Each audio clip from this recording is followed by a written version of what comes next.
Assalomu alaykum aziz yurtdoshlar. Mana shu 2,5 sot teplitsamiz bor. Teplitsada biz ko'chat chiqaramiz.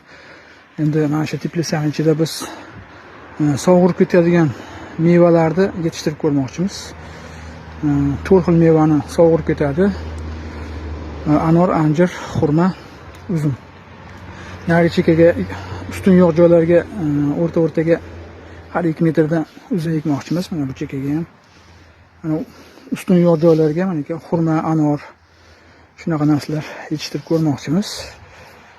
Yaxshi natija berar ekan.